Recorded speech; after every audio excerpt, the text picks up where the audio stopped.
Vamos ler no Evangelho de Marcos, texto muito conhecido da igreja. Evangelho de Marcos, capítulo 5.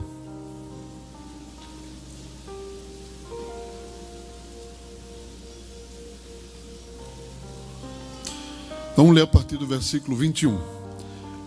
Evangelho segundo escreveu o evangelista Marcos, capítulo 5, e a partir do versículo 21, que nos diz assim: E passando Jesus outra vez num barco para o outro lado, ajuntou-se a ele uma grande multidão, e ele estava junto do mar.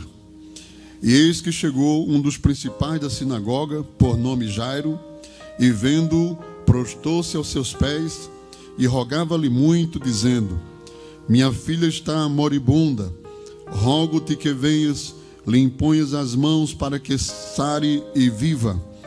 E foi com ele, e seguia-o uma grande multidão que o apertava. Amém? Até aí, meus irmãos, vamos então meditar a palavra de Deus. Quantos vieram aqui para receber uma palavra do Senhor? Eu também, glória a Deus. E, meus irmãos, o ministério de nosso Senhor Jesus Cristo foi o ministério mais impactante de toda a história da palavra de Deus. Nenhum se equivale, nenhum se aproxima do impacto, da grandeza, da glória que se manifestou no ministério de nosso Senhor Jesus Cristo. De pouca duração, que foram praticamente 3 anos do seu ministério, mas de uma riqueza e uma grandeza extraordinária. Nós já sabemos disso. O evangelista João diz que não foi possível escrever tudo que Jesus fez, porque se fosse escrever tudo que Jesus realizou no seu ministério, todos os livros do mundo não caberiam o que ele fez. E nós ficamos imaginando o que é que nós não perdemos, né? Porque não havia um dia sequer no ministério de Jesus que não fosse algo novo, que não fosse maravilhoso, que não fosse extraordinário. Daí o profeta Isaías dizer que o seu nome seria maravilhoso, né? Maravilhoso, porque tudo à sua volta estava envolvido nisso, né? Não havia uma monotonia, vamos dizer assim, no seu ministério. Tinha sempre algo renovado, algo novo, algo extraordinário. E, meus irmãos, o que ficou registrado nos evangelhos a respeito desse ministério que o Senhor entregou ao nosso Senhor e Salvador Jesus, ficou para a nossa edificação espiritual.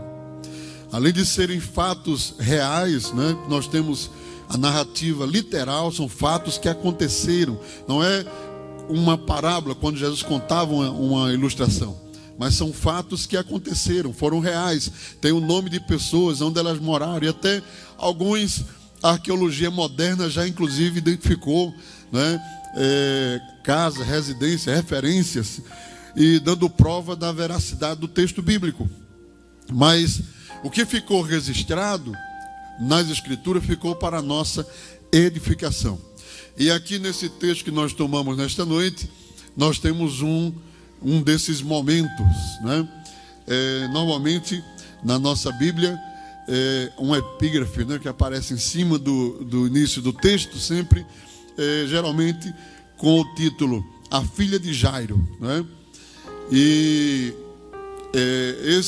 esse momento aqui do ministério de Jesus, eu quero trazer nesta noite rapidamente, não quero enfadar os irmãos, mas trazer para nós alguns ensinos que Jesus aplicou à vida de Jairo nesse incidente aqui, nessa narrativa dos evangelhos. Jesus ensinou a Jairo algumas coisas, e eu acredito que aquilo que Jesus ensinou a Jairo vai servir para nós aqui nesta noite. Amém? Vai servir para nós aqui nesta noite. Então, vamos seguir aqui o texto, né? A narrativa do texto bíblico. lendo assim, irmão, superficialmente, não tem muito, né? Você olha, não tem muito aqui para ver. Mas observe algumas coisas. Primeiro, o texto faz menção de que Jairo, versículo 22, vamos ver aí. Vamos ler o texto da palavra de Deus, que diz assim: e eis, a igreja repete, e eis que chegou um dos principais da sinagoga, por nome Jairo, e vendo, prostrou-se aos seus pés. Aqui tem algo tremendo. Porque, irmão, nós não estamos falando aqui dos galileus, nós não estamos falando dos pescadores que estavam normalmente envolvidos naquelas multidões que seguiam o Senhor, porque viu os milagres acontecerem. Nós estamos falando aqui de uma classe específica: os príncipes da sinagoga, os principais da sinagoga. E essa expressão, ela se repete na escritura várias vezes, e sempre de uma forma negativa, porque os principais da sinagoga eram ferrenhos adversários do ministério de Jesus. Eles não aceitavam o ministério de Jesus, porque Jesus não fazia parte da elite intelectual, ele não fez parte das faculdades judaicas, das escolas rabínicas. No entanto, ele dava aula para os professores, né? E isso inquietava muito. E não somente isso, Jesus não somente ensinava os mestres daquele tempo. Veja que quando, lá no capítulo 3 de João, um dos mestres foi ao encontro de Jesus de noite. Quem lembra? Nicodemos. E lá na casa de Jesus de noite, sozinho, escondido, aí ele falou abertamente. Ele disse: mestre. Mas essa expressão eles não usavam publicamente, porque se sentiam diminuídos. Mas ali: mestre, bem sabemos que és de Deus, que vem da parte de Deus, porque ninguém pode fazer os sinais que tu fazes se Deus não for com ele. Vocês sabem, mas era secreto, era algo que eles não publicavam livremente, né? Se os irmãos lerem aí Lucas capítulo 13, versículo de número 14, a palavra de Deus diz assim: e tomando a palavra do príncipe da sinagoga, indignado porque Jesus curava no sábado, disse à multidão: 6 dias há em que é mister trabalhar, nestes pois vinde para seres curados, e não no dia de sábado. Então, e tomando a palavra o príncipe da sinagoga, diz o texto, indignado porque Jesus curava no sábado, indignado, né? Cheio de formalidade, formalismo. Jesus não estava transgredindo nada, estava cumprindo. Inclusive disse que eles eram hipócritas, porque cobravam essa exigência aqui, né, da operação de Deus. Por outro lado, quando tinha uma ovelhinha caindo lá no espinho dele, não sabe, ele corria lá e socorria a ovelha, porque aí ia dar prejuízo a ele. Mas uma pessoa doente, precisando de uma cura, Jesus querendo operar, Deus presente entre eles, não podia, estava proibido. Era o príncipe da sinagoga, era a filosofia deles. Então, eles eram ferrenhos adversários do evangelho do Senhor Jesus. E agora, meus irmãos, está o Senhor em um culto público, ensinando, pregando, fazendo milagres, operando maravilhas. De repente, olha a cena, chega o príncipe da sinagoga e se coloca de joelho no meio da praça, diante do Senhor. Por isso que eu digo que, olhando assim, aparentemente parece não ter nada, mas aí tem algo muito profundo. A primeira lição que nós vamos aprender com Jairo, amém? Nós vamos aprender com Jairo que Deus tem a ferramenta certa para quebrar qualquer homem. Querido irmão, querida irmã, não se engane. Deus sabe onde apertar o crente. Deus sabe onde apertar o crente, onde apertar o homem, para que ele venha aos pés do Senhor, para que ele não tem coração duro, não tem gente grande, não tem preço, não tem inimigo de Deus, não tem quem seja, quem for. Deus tem uma ferramenta para cada crente, para cada homem aqui na terra. Deus uma ferramenta. E quando ele quer usar essa ferramenta, o homem tem que se dobrar. Oh, glória ao nome de Jesus. Quantos de nós aqui, irmãos? Quantos de nós não fomos semelhantes a um príncipe da sinagoga? Alguns de nós aqui fomos inimigos de Bíblia, inimigos de crente, inimigos de Deus, inimigos de igreja, e assim, e maltratava até os crentes. Mas você está onde hoje? Você está onde hoje? Você está onde, irmão? Você está onde, meu irmão, hoje? Glória a Deus e glória ao Senhor, graças a Deus que Deus usou essa ferramenta em nós, irmão. Já pensou? Se ele não usasse, ele estava perdido no mundo, quem sabe nem vivo mais. Mas Deus, ele tem a ferramenta. Primeira lição que nós aprendemos: ninguém se considere resistente o suficiente para confrontar as vontades de Deus na terra. Se você não for de um jeito, vai de outro. E nós precisamos dizer isso, irmão, nesse tempo. Porque tem tanta gente brincando com as coisas de Deus. Tem tanta gente achando que está livre, leve e solto. Faz o que quer, como quer, do jeito que quer, com quem quer, da maneira que quer. E não é assim não. Nós aprendemos pela palavra de Deus que nós estamos presos. Nós somos prisioneiros de Deus nessa terra. Somos prisioneiros de Cristo. Ah, eu não quero ser crente desse jeito não. Então Deus vai usar a ferramenta em você, meu irmão, a partir de hoje. Crente não faz o que quer, crente não vai para onde quer, crente não diz o que quer, crente não anda por onde quer, não veste como quer, não bota o cabelo do jeito que quer, não bota. Ele tem que estar debaixo do domínio da vontade absoluta de Deus aqui nessa terra.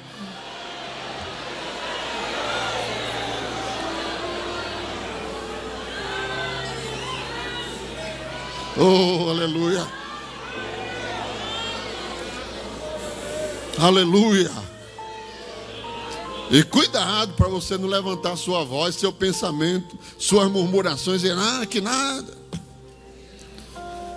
Tem tanta gente atrapalhada com isso. Ou não é? Por isso, há entre vós muitos fracos, doentes, e muitos que até dormem. Porque se nós nos julgássemos a nós mesmos, não seríamos julgados pelo Senhor. Mas quando somos julgados, somos repreendidos pelo Senhor, para não sermos condenados com o mundo. Qual o pai que não corrige o seu filho que ama? Qual o pai que não corrige? Ah, pastor, eu vim nessa noite para ouvir isso aqui. Irmão, Deus tem um negócio contigo, irmão. Jesus tem um negócio contigo, irmã. Jesus tem um negócio com você, meu jovem. Jesus tem um negócio contigo. Jesus tem uma obra a fazer contigo. Desperta tu que dorme, levanta a tua cabeça. Diz, eu sou crente, eu sou salvo, eu sou lavado, eu sou remido. Eu tenho que mudar, eu tenho que melhorar. Eu tenho que andar no caminho do Senhor. Eu tenho que fazer a vontade de Deus. Eu não sei quanto tempo, irmão, Jairo resistiu. Que nada. O texto nos mostra que ele diz assim: e rogava-lhe muito, dizendo, minha filha, diga comigo, minha filha está moribunda, à margem da morte, está em um quadro grave. Mas ninguém fica assim da noite para o dia. Concorda comigo? Começa com uma dorzinha aqui, com uma dorzinha acolá, começa com febre, vai piorando, vai para o médico, bota um remédio, bota outro, não dá certo, a coisa vai, né? Eu não sei, eu tô aqui, vamos dizer assim, eu vou tentar entender Jairo, né? Mas eu imagino que alguém disse assim, Jairo, leva essa menina para Jesus. Jairo, não. Eu sou o principal da sinagoga. Meus companheiros, o que é que vai dizer? A elite que eu faço parte, o grupo que eu faço parte, eu sou príncipe da sinagoga. Mas a menina, ó, foi. Porque às vezes tem crente que diz assim: Deus, tu pode me ferir, mas eu não vou. Ah, ele não vai ferir você não. Você vai não. Ele sabe aonde tocar. Ele sabe. Você está brincando com Deus? Prepare-se.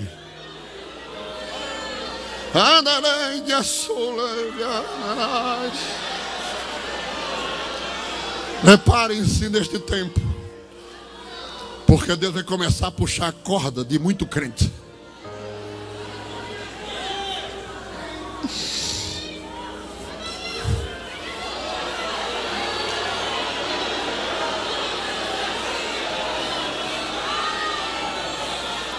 Porque os dias são maus.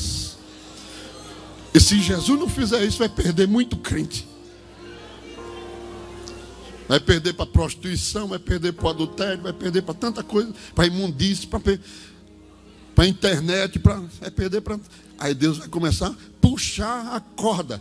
Palavra de Deus nesta noite para mim e para nós. Preparem-se, porque Deus vai peneirar a terra, vai sacudir a eira, vai jogar os grãos para cima, para tirar a casca.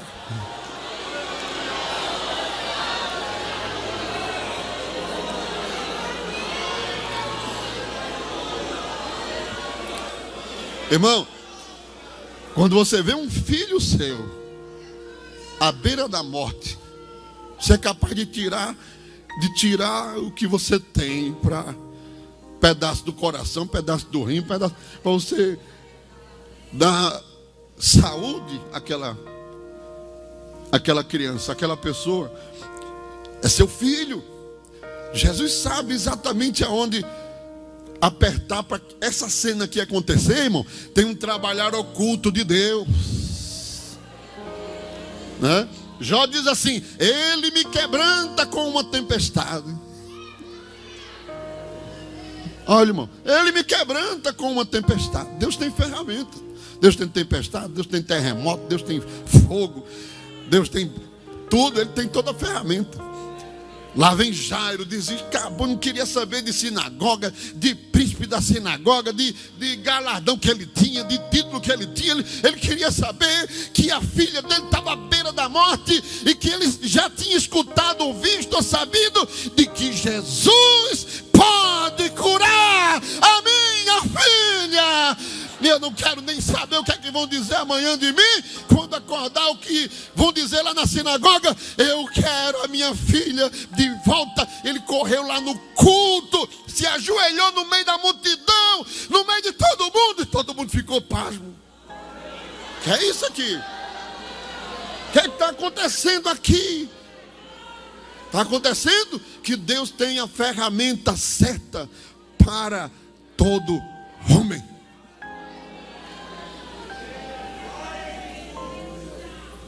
Senhor, glória a Deus. Minha filha está morta, está morrendo. Aleluia. Moribunda, eu rogo-te, Senhor, que o Senhor venha, impõe a mão e toque para que ela sare viva, né? Aleluia. Então, a ferramenta, a primeira lição que nós aprendemos é que as ferramentas de Deus não empurram o crente para longe, traz o crente para perto,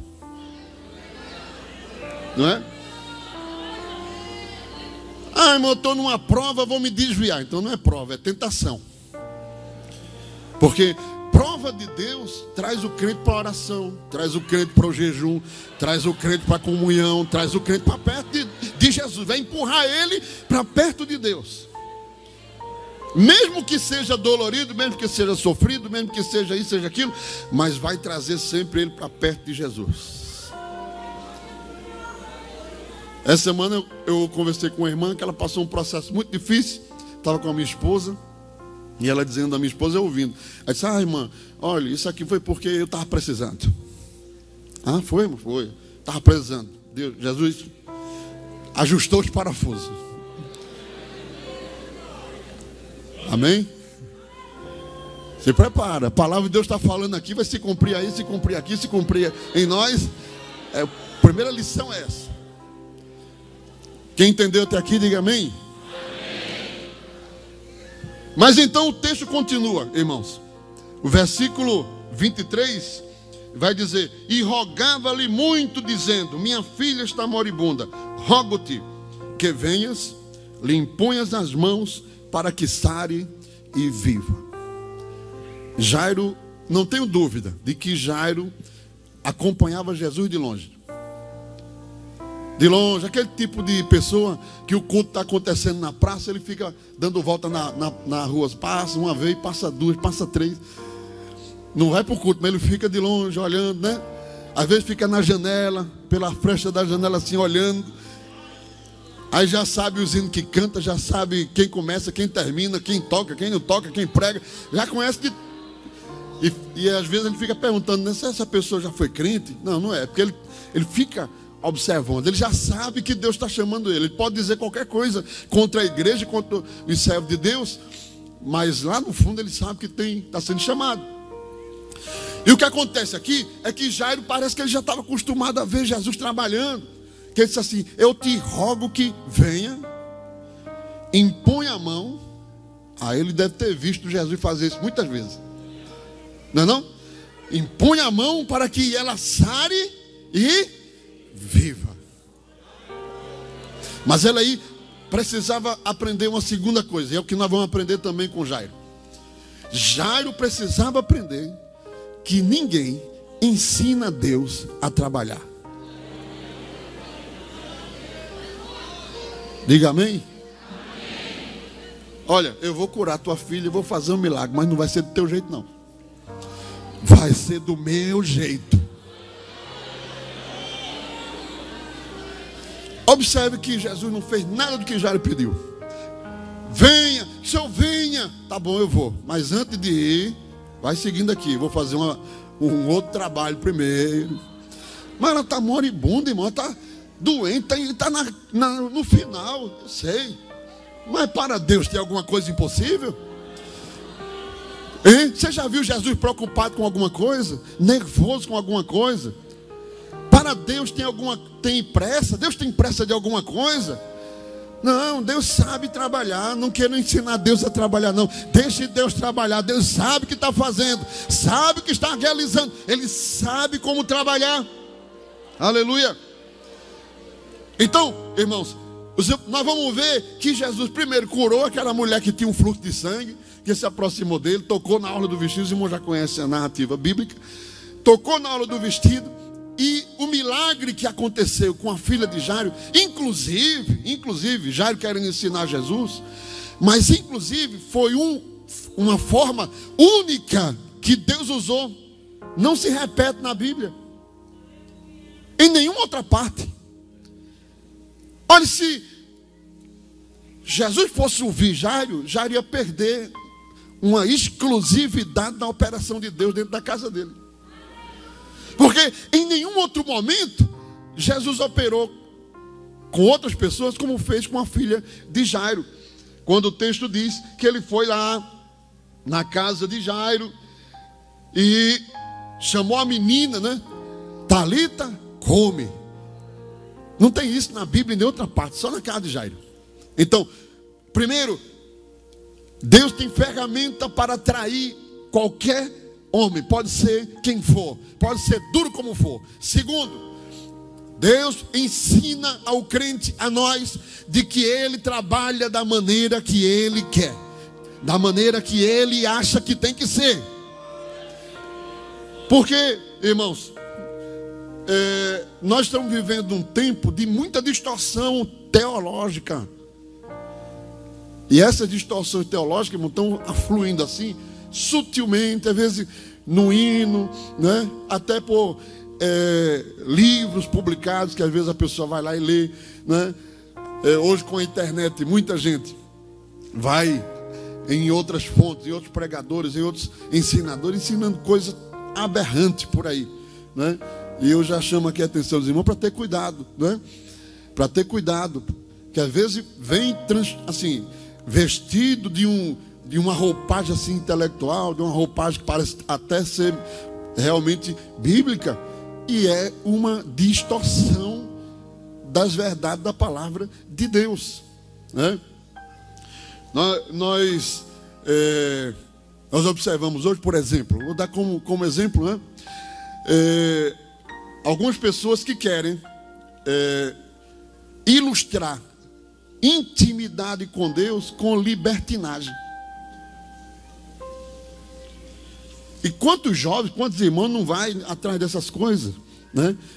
Chama Jesus de tu, de você. Não, ele é meu amigão. Nós temos um relacionamento tão próximo, tão próximo. Não esqueça de que nós estamos lidando com um rei.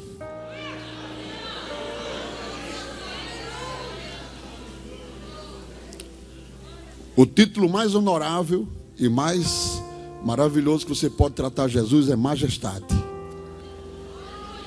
Você não está tratando com qualquer pessoa, você está tratando com o rei. Ele é rei. Você vai tratar a rainha da Inglaterra, o rei da Holanda, vai tratar o rei da Espanha de qualquer jeito? Hein?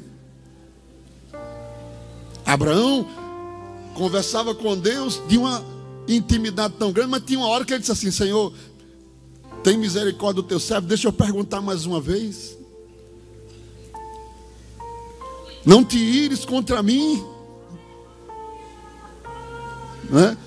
Vai lendo a Bíblia, vai lendo, vê Daniel como um homem que era considerado um homem amado no céu. O anjo disse assim: oh, Daniel, homem muito amado, muito desejado. O Senhor está contigo. Eu vim por causa das tuas palavras. Agora escuta a oração de Daniel, lê o texto anterior, capítulo todo anterior, e vê como é que Daniel trata: ó Senhor dos exércitos, Altíssimo e soberano Senhor, que enaltece e abate respeitosamente, né? Glória seja dada ao nome do Senhor. Então, irmãos, outra coisa,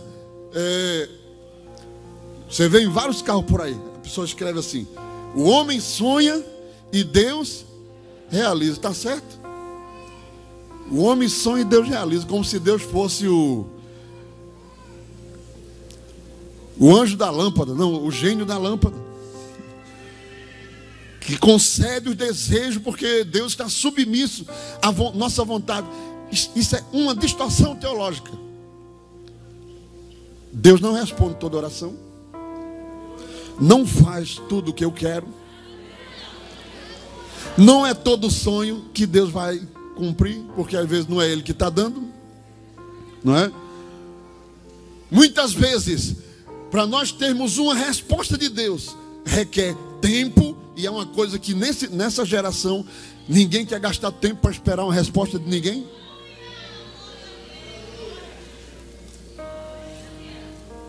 Irmão, eu vou orar e pedir uma resposta a Deus. Aí você vai ter que esperar 2 anos para receber a resposta. Ah, não vai. 2 anos. É como às vezes os jovens chegam assim: pastor, olha, eu estou orando por uma jovem. Eu disse: tu já falaste com ela? Eu disse: já.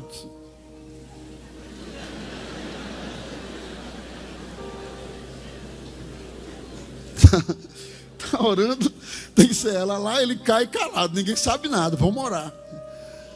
Mas já vai na casa da noiva toda noite, já janta lá, já toma café lá, estão orando, estamos orando, estamos orando, estamos orando, estamos orando. Aí Deus, se fosse eu, não dizia nada, imagine Deus, vai dizer o quê?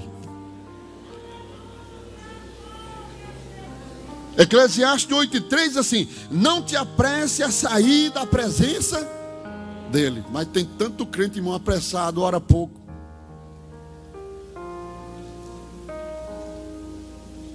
Porque quer que Deus se ajuste ao seu tempo, à sua realidade.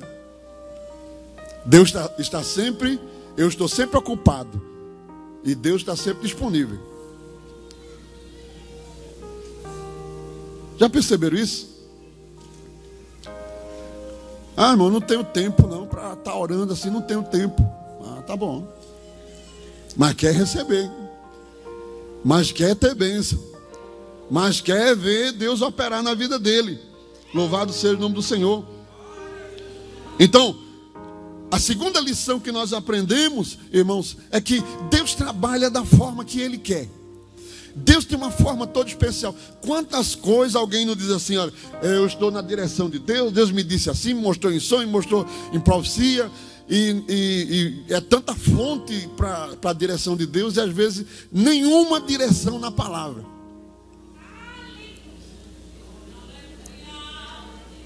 E sabe o que é que eu percebo ao longo dos anos, a gente lidando assim, trabalhando, ajudando o pastor? Que muitas daquelas coisas que aquelas pessoas trouxeram, conversaram às vezes no gabinete: olha, eu tenho certeza porque eu tive um sonho assim, aí conta o sonho, aí passa o tempo, nada daquilo era Deus. Tudo coisa da fantasia da cabeça.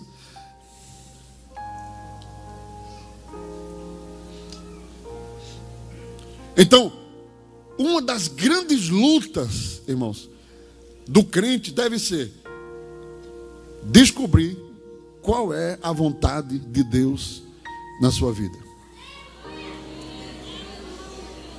Em vez de ficar dando pitaco a Deus, em vez de ficar dando ordem a Deus, dando modelos a Deus: faça assim, Senhor, faça assim, faça daquele jeito, faça daquele. Descobrir a vontade de Deus. Por isso que a Bíblia diz: não te apresse em sair da presença dEle. Nós aprendemos com as nossas irmãs, né, dirigentes de oração, aquelas antigas, que ficavam orando, pedindo direção a Deus, e não tomavam a decisão sem que antes Deus não respondesse. Eu vi um testemunho do pastor José Amaro da Silva, de saudosa memória, num ciclo de oração faz muitos anos, e a irmã Alice contou de que ele tinha um problema muito grande para ser resolvido. Acredito que com relação à administração da igreja, alguma coisa da igreja. E ele disse à irmã Alice: Alice, eu vou entrar no meu quarto para buscar a Deus ali, e eu só saio quando Deus falar comigo. Fechou a porta e ficou lá. Passou o primeiro dia, passou o segundo dia, silêncio total lá dentro. Ela foi ficando preocupada. Aí disse que ligou para uma pessoa que dizendo: eu estou preocupado porque não sei se aconteceu alguma coisa, se ele sentiu mal, o que é que... Já faz 2 dias e já era o terceiro, amanhecendo o terceiro. E a pessoa que foi com medo também de chegar lá e abrir a porta, ficou arrodeando assim, tentando, sem querer abrir a porta. Aí, dado momento que eles estavam conversando, a porta se abriu. A porta se abriu, já quase no terceiro dia. Aí o irmão disse: pastor, Deus falou com o senhor? Ele disse: eu não estou saindo do quarto.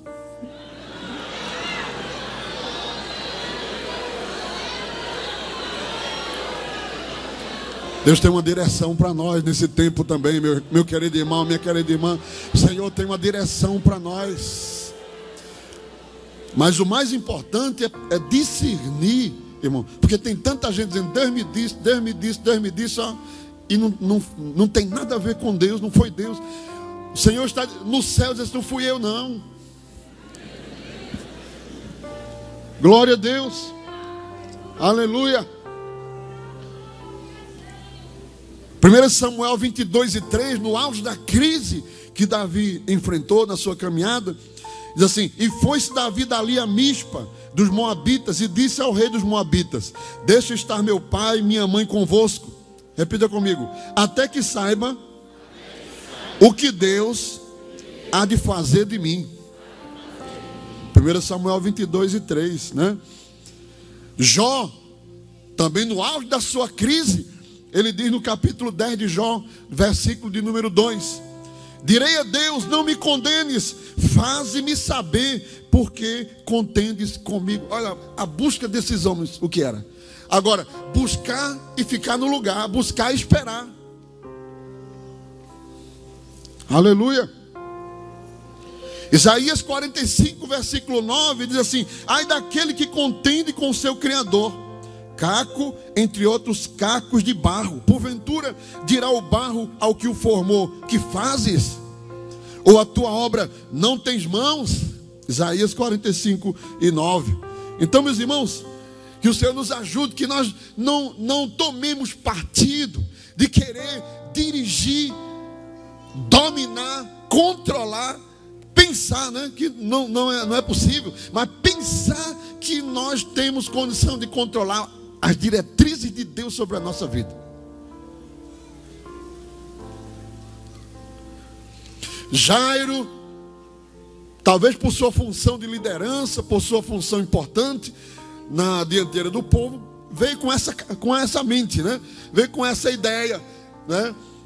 É como aquele homem rico que quando chega no Hades, olha para o seio de Abraão e vê Lázaro lá. Só que ele, a mesma arrogância de quando ele estava vivo, ele levou para dentro do inferno.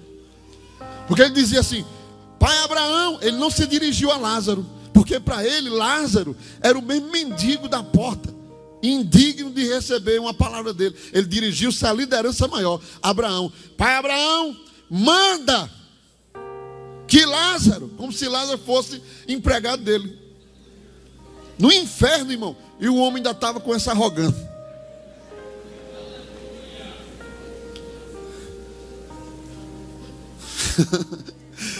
Lázaro agora era príncipe, não é mais aquele Lázaro mendigo. Ele estava lá no paraíso, né? Ao lado de Abraão, ainda mais. Veja que posição honrosa, ao lado de Abraão. E ele queria: manda que ele molhe o dedo na água e molhe na minha língua, queimando a língua, queimando tudo. E assim, ainda arrogante, fazia justo estar no inferno mesmo. Então, irmãos, às vezes o ego, né? O alter ego do indivíduo quer se impor sobre o plano e a vontade de Deus. E nós precisamos estar submissos à vontade do Senhor, submissos à vontade de Deus, né? Ser humilde, quebrantado. Eu não conheço um crente convertido exaltado. Quando ele se exalta é porque está faltando conversão nele. Porque uma das virtudes da conversão é o quebrantamento, né? A humildade, singeleza de coração, né? A pessoa se torna humilde, se torna quebrantada, dependente de Deus, porque ele sabe que Deus defende ele. Amém? Então, irmãos, Jairo precisava aprender essa segunda lição também. Amém? Deixa Deus fazer a vontade dele. Amém? Parece que é o Evangelho de João, capítulo 3, mais um versículo aí, vamos ler aí. Evangelho de João 3, 27. Guarda esse versículo aí.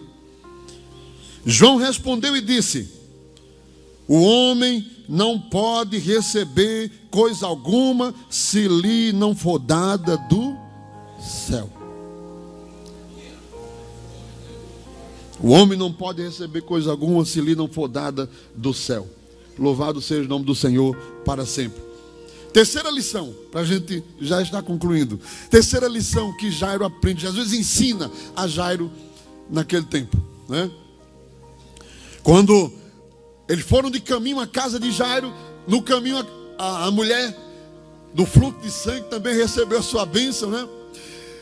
Como os irmãos já sabem.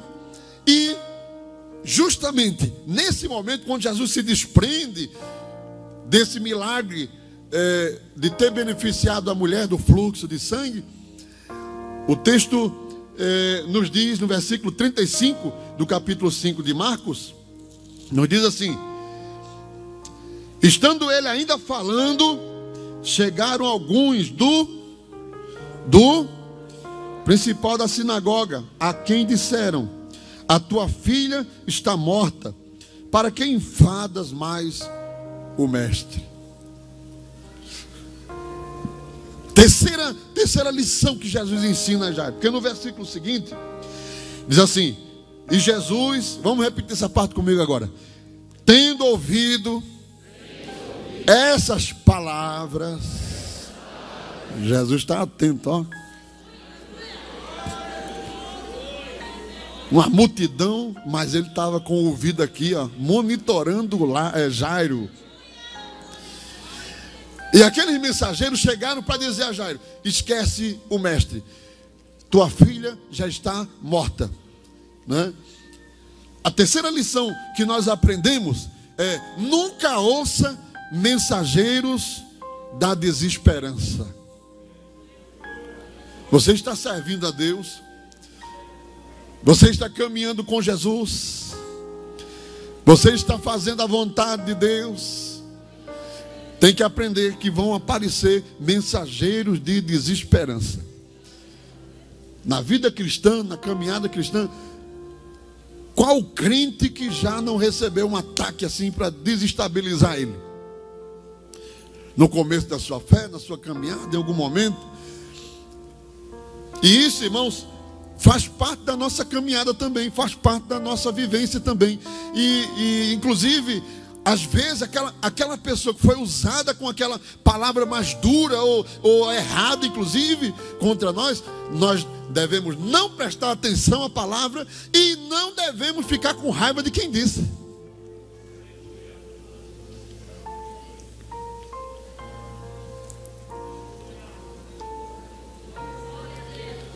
Porque tem isso, né? Às vezes aquelas pessoas meio revoltosas, né? Diz assim: eu não vou para a igreja porque só tem hipócrita. Aí tem que dizer assim: tem vaga para mais um. Ah, eu não vou para a igreja porque só tem gente não sei o que lá. Tem vaga para mais um. Nós estamos aqui sendo tratados pelo céu. Nós estamos aqui sendo tratados pelo Senhor. Amém? Glória a Deus. Então, vai ter palavras de desânimo? Vai ter palavras de desesperação? Vai ter alguém que vai vir e quem sabe inventar um problema contra você? Por nada, do nada vai, porque às vezes não está convertido ainda direito, não passou pelo fogo, não foi batizado lá no fogo do Espírito, não passou ainda pelo processo, está no processo. Tem gente aqui que está no polimento, tem outro que está na lixa grossa, na lixa fina, outro está sendo arrancado no martelo os pedaços. Cada um está passando por um estágio, né?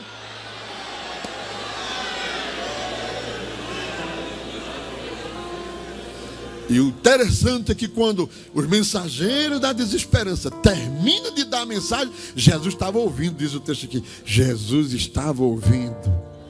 Jesus está ouvindo, Jesus está ouvindo. Ele está ouvindo, ele ouve. Até o que você não ouve, ele ouve também. Ele sabe, ele escuta todas as coisas. Aleluia, aleluia, aleluia. Glória a Deus. Eu recebi uma palavra uma vez tão difícil. O irmão já está com o Senhor, o servo de Deus. Aqui é isso que eu estou falando. Não pode guardar, né, mágoa, não pode guardar rancor. Mas naquele momento ele foi, eu acho que Deus permitiu para, né? Mas foi forte, né? Depois de um culto de introdução, era jovem ainda, novo convertido, ninguém em casa era crente. Você sabe que não é fácil, né? Ele vivia me arrastando assim, só Deus para me guardar e eu chegar até aqui. Eu sou um milagre de Deus. E naquele dia eu tinha dado uma palavra no culto de introdução e esse irmão me chamou assim na secretaria. Aí disse: você não tem vocação para ser obreiro, você não tem chamada, você não tem... Ele podia ter dito isso, mas de outro jeito. Você, a partir de hoje, não vai usar mais gravata, não vai pregar, não vai dirigir, não vai cantar, você é uma vergonha. Aí eu baixei a cabeça, só Deus sabe. Disse: a partir de hoje, fique lá no coral juvenil, vou tirar seu nome aqui de lista Porque eu passei 3 minutos do culto de introdução. Eu fiquei quieto. Olha, o segredo, irmão, é a humildade. Olha, se você for humilde, Deus vai contigo até o final. O Senhor vai com você até o final. Vai. Deus sabe. O coração ficou moído. Ele ainda deu alguns exemplos assim: fulano tem, porque deu alguns exemplos. Eu fiquei no coral juvenil, quieto.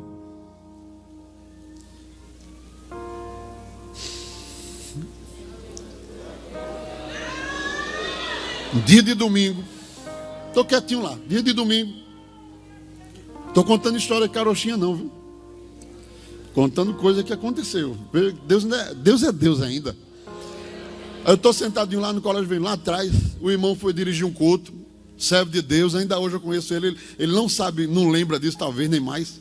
Mas eu lembro. Quem leva pancada lembra. Aí ele disse: vamos ouvir o conjunto. Aí o conjunto fez assim de cantar. Aí ele já tinha sentado, ele voltou de novo para o microfone.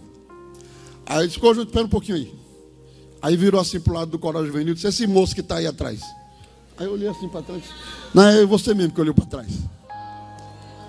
O Senhor mandou te dizer. Alguém te disse que tu não tem chamada, que tu não tem vocação. Mas eu vou te aperfeiçoar, eu vou te preparar. Ainda falou até de missões. Ele disse: tu vai pregar em outro idioma. Eu vou te levar para tu pregar em outro idioma. Levanta a cabeça. Aí foi uma graça de Deus assim. O irmão que tinha me dito estava lá. Quando termina o culto que eu vou saindo bem murchinho assim, todo era dessa finura amarelo. Eu vou saindo assim, aí o irmão me esperou lá na saída, o irmão. Esse mesmo irmão, obreiro. Aí disse: terça-feira eu estou escalado, quer ir comigo? Eu disse: quero.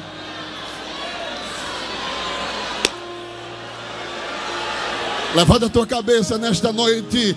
Os mensageiros da desesperança vão passar. Ouve a voz de Deus, ouve a voz do Senhor. Fica quieto, fica no teu lugar.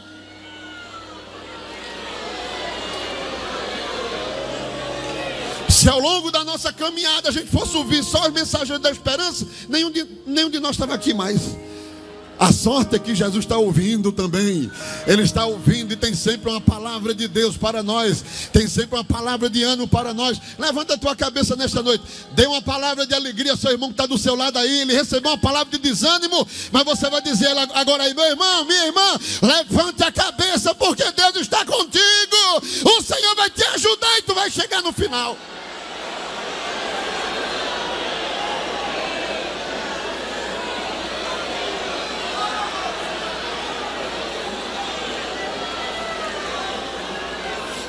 Salmo 27, versículo 14 diz: espera no Senhor e anima-te.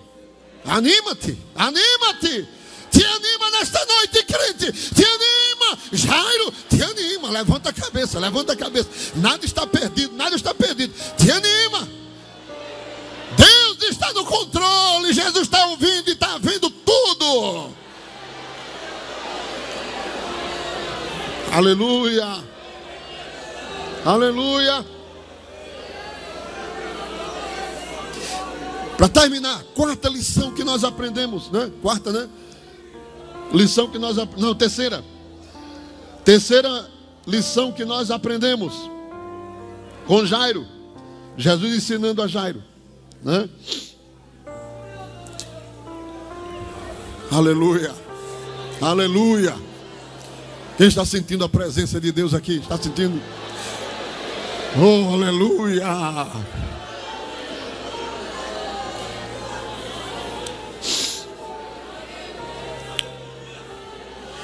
Quando Jairo vai ao encontro do Senhor, terminamos aqui. Quando Jairo vai ao encontro do Senhor, ele vai no meio de uma multidão. A gente vai fazer uma conta. Primeiro tinha uma multidão com ele. Além do Senhor, tinha 12 apóstolos. Então a gente tinha multidão mais 12 apóstolos. Não é assim?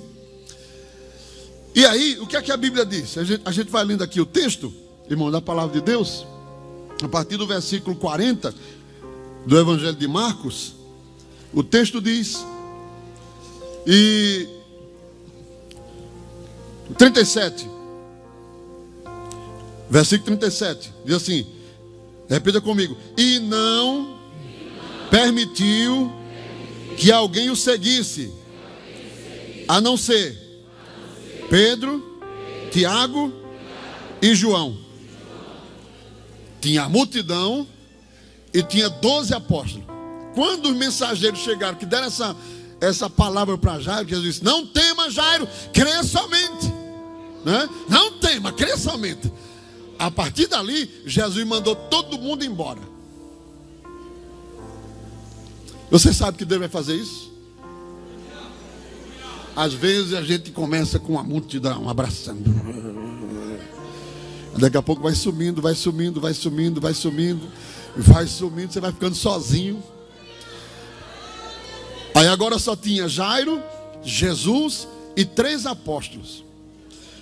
O texto continua dizendo: e tendo chegado à casa do principal da sinagoga, viu o alvoroço e os que choravam muito e pranteavam. Não chegou lá, tinha um grupo lá, uma multidão lá, chorando, pranteando, a menina tinha morrido, né? Chorando e pranteando. Aí isso aqui é interessante, veja aí. E entrando disse-lhes: por que vos alvoroçais e chorais? A menina não está morta, mas dorme.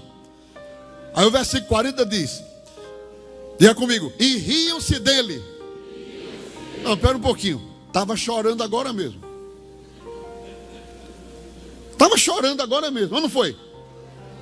Estava um choro, um grito, um pranto. Aí Jesus chegou e disse: que alvoroço é esse? Não chorem, a menina não está morta, mas dorme. Aí começaram a dar gargalhada. Sabe o que era aquilo ali? Choro da mentira, choro da falsidade. Tem gente que chora do seu lado para saber a sua vida.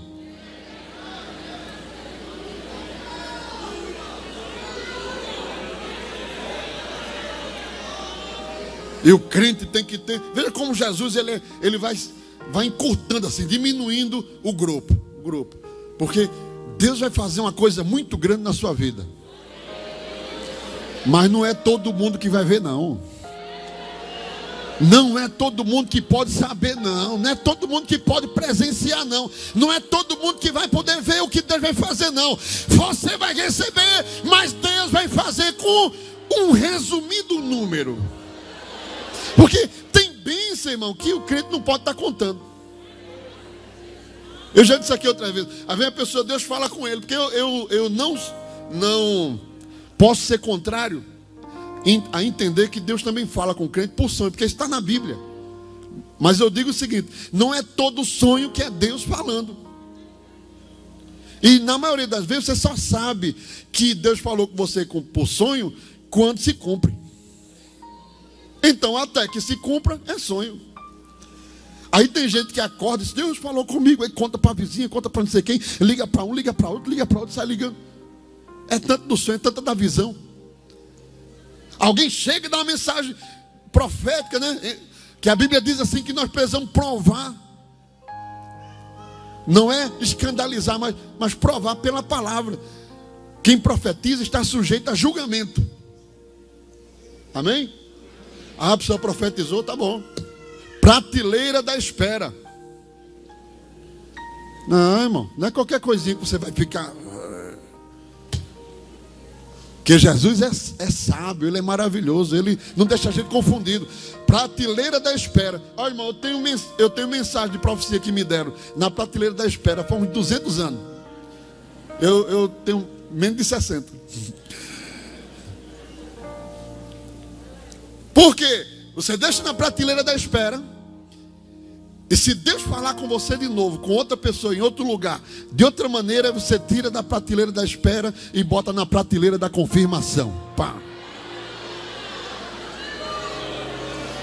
Mas é tanta gente alucinada. Outra coisa, vai atrás da mensagem, atrás da profecia. Jesus sabe onde você mora, onde você está, o seu endereço, sabe onde você vai pegar ônibus, você vai descer.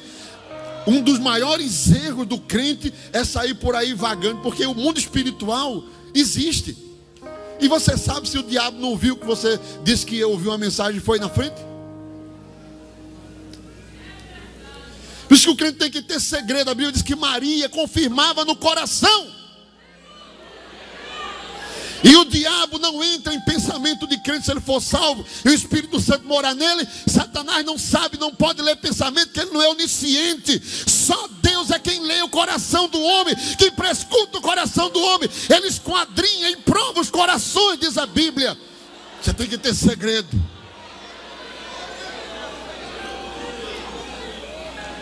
Tem oração que eu faço só em espírito.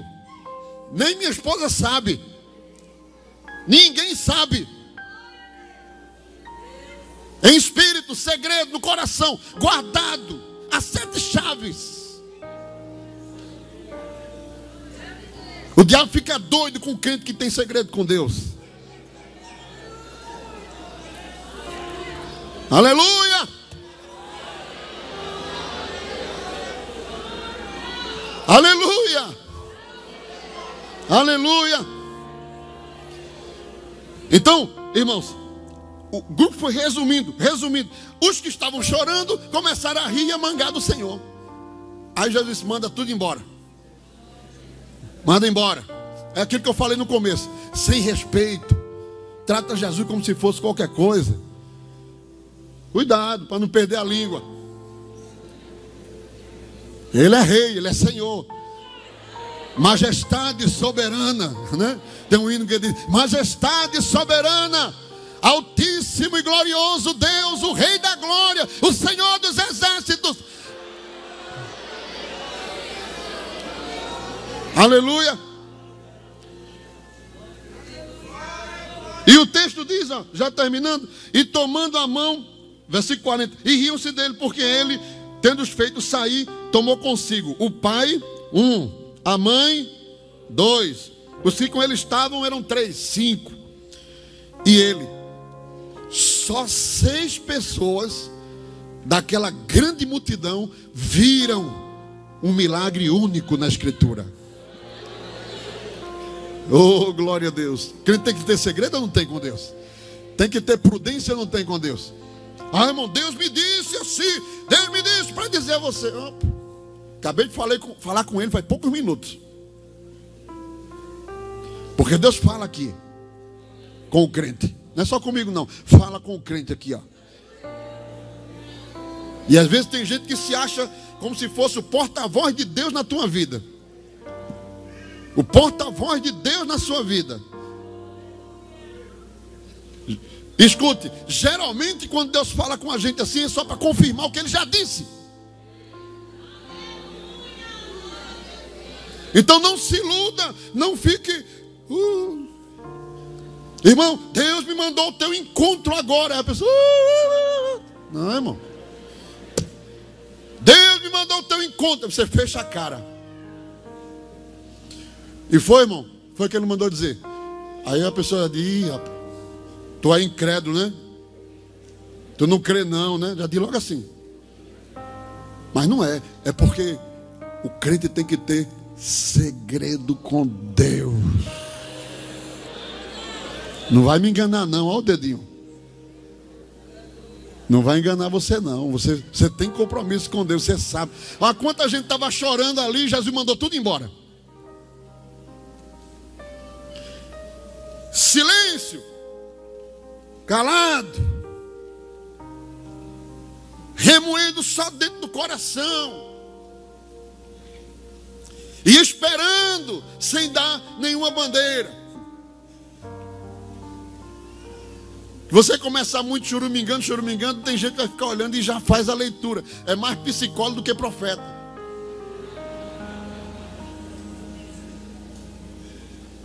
Para chegar no seu coração, para chegar na sua mente, na sua vida. Mas nós fomos treinados pelo céu. O Espírito Santo treinou a gente. O Espírito Santo está ensinando pela palavra. Veja quanta gente Jesus foi tirando. Irmão, quanto menos patotinha, menos prejuízo.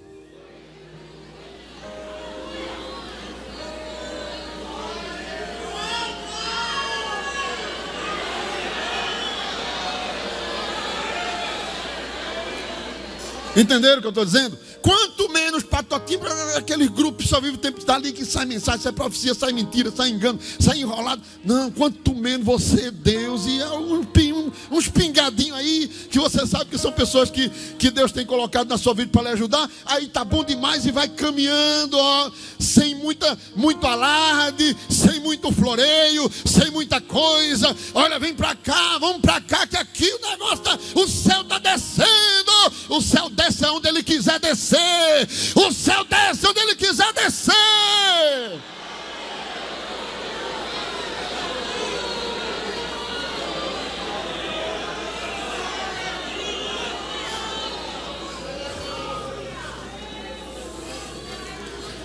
Que é outra coisa que às vezes a gente fica, né? Se tiver esse culto aqui, tiver com 6 pessoas aqui, pronto, morreu. No outro dia o pastor, a gente vai levar tanto na mensagem. Só tinha 6 pessoas no culto do tempo central. Quando a Bíblia diz que basta ter o quê? 2 ou 3.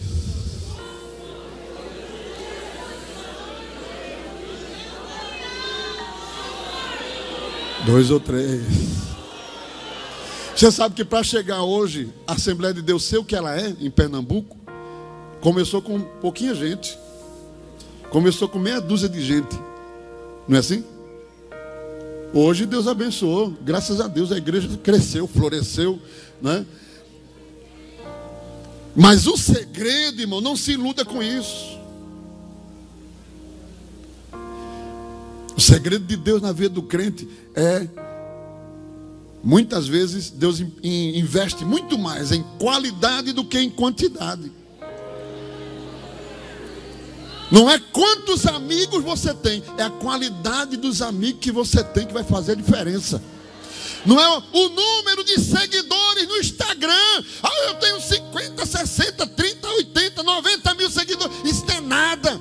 O que vale não é a quantidade, é a qualidade daqueles que estão ao seu lado. Tem hora que Deus não está fazendo milagre na vida do crente, é porque tem gente demais. Tem gente demais, tem gente demais sabendo, tem gente demais conversando, tem gente demais trocando mensagem no WhatsApp, tem gente demais em grupo demais, em coisa demais. E Deus está falando conosco como falou com Jairo. Vamos reduzir.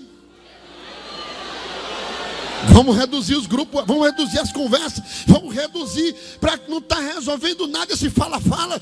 Você está falando com um, falando com outro, seu problema não resolve nada, porque Deus está falando conosco nesta noite que o mais importante é a qualidade, não é a quantidade. E tem gente até que chora, mas se Jesus chegasse lá, mandava embora para casa.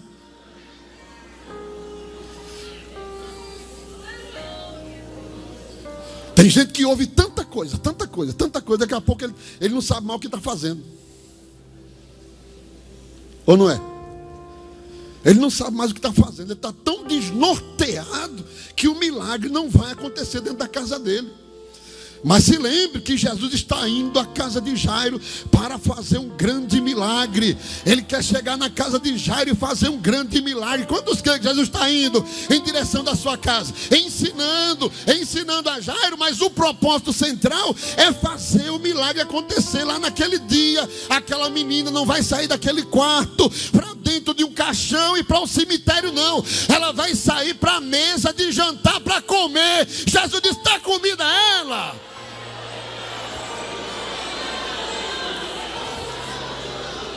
Que o Senhor nos abençoe nesta noite, meus queridos irmãos.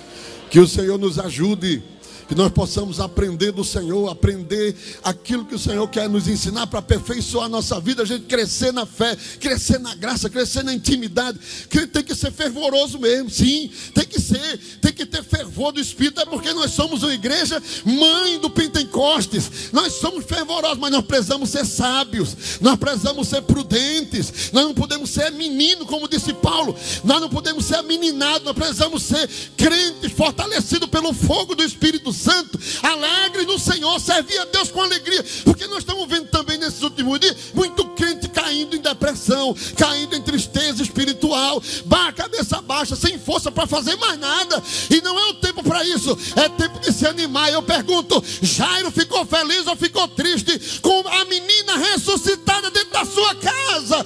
A menina que ele chegou pensando que estava morta, mas agora Jesus ressuscitou. Para que ele fez o milagre na vida de Jairo? Para Jairo se alegrar, irmão. Para Jairo se alegrar. Para Jairo se alegrar. Se alegra nesta noite aqui no que deve fazer. Se alegra na presença do Senhor. Se alegra em Deus. Se alegra em Cristo Jesus. Se alegre, Deus está com a gente. O Senhor está conosco. Está usando a ferramenta para puxar a gente para perto dele. Está nos ensinando como é que ele trabalha. E vai dar tudo certo. Vai dar tudo certo. Vai dar tudo certo. Porque o Senhor está conosco. O Deus de Jacó é o nosso refúgio.